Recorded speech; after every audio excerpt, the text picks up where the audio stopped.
Salut à tous, c'est Sylvain de la Forêt Gourmande. Donc vous êtes certainement nombreux à connaître le gaillet gratteron qui s'accroche à vos vêtements, qui est assez haut, un peu lianescent. Vous êtes peut-être moins nombreux à savoir qu'il se mange, même s'il se mange sur une courte période de l'année. On va voir aujourd'hui un gaillet qui est bien plus sympathique à manger et qui se mangera quasiment toute l'année, le gaillet molugine. Le gaillet molugine est aussi appelé gaillet mou ou caillé blanc. Son nom latin c'est Galium molungo et il est de la famille des rubiacées. C'est la même famille que le caféier dont on connaît le café commun. La plante est originaire d'Europe et d'Asie mineure. C'est une herbacée traçante, hémicreptophyte.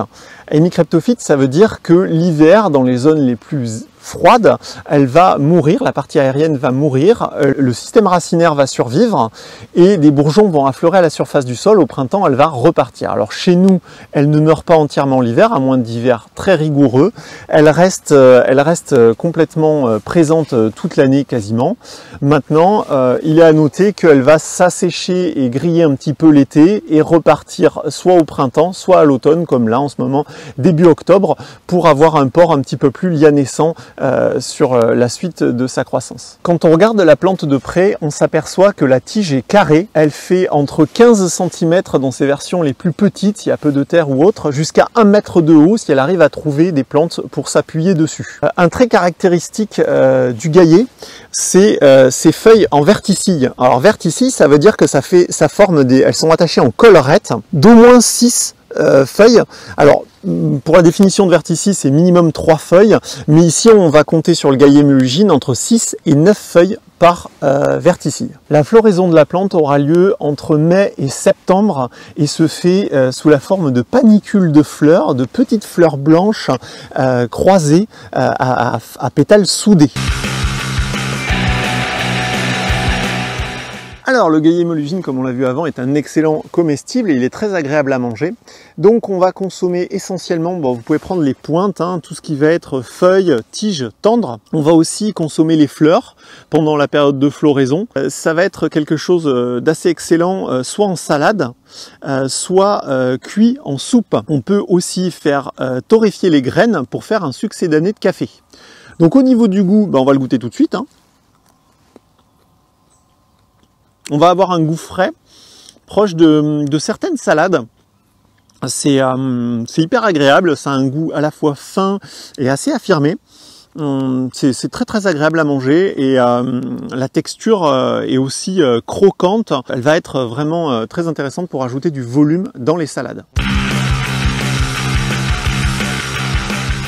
Au niveau des confusions, la plupart ne vont pas être trop graves. On va le confondre essentiellement avec des gaillets d'Europe. Aucun n'est réellement toxique à part l'aspérule odorante, évidemment, qui est un gaillet qui lui ressemble pas mal et qui va être toxique si on en mange beaucoup. Là, on voit bien sur ces images la différence entre l'aspérule odorante, qui est une forme de gaillet, et le gaillet molugine, l'aspérule étant plus grande avec des feuilles vert plus foncées et le Galium molungo étant un petit peu plus clair et surtout à des feuilles bien plus petites. Sinon, on va essentiellement trouver en Europe le gaillet blanc, le gaillet jaune, le gaillet croisette, le gaillet des rochers, le gaillet des forêts et plein d'autres gaillets qui vont lui ressembler plus ou moins à quelques petites différences près, mais on va pas avoir de grands risques à manger ces gaillets, si ce n'est qu'ils seront moins tendres et moins agréables à manger que le gaillet molugine.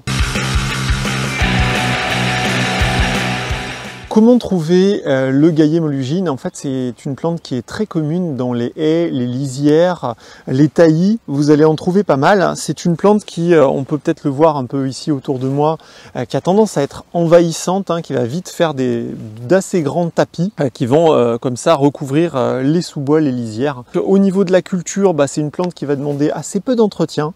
Elle va juste demander une terre alcaline, riche, fraîche, bien drainée. À ces conditions, vous allez voir la plante se multiplier assez rapidement, former de grands tapis un petit peu partout dans votre jardin, dans les sous-bois notamment, et ça va vous permettre de faire des prélèvements un petit peu toute l'année, dans toutes les périodes un petit peu douces comme ça, où elle va proliférer, vous allez avoir des pousses tendres et vous allez pouvoir enrichir vos salades. Le caractère traçant de cette plante vous permettra de remplir de grandes parties de votre jardin-forêt sans aucun effort et par la même occasion de rajouter du volume à vos salades ou à vos soupes une grande partie de l'année. Cette petite vidéo est terminée. Si elle vous a plu, si notre travail vous plaît, n'hésitez pas à nous soutenir sur Tipeee. Nous, ça nous aide à produire régulièrement des vidéos.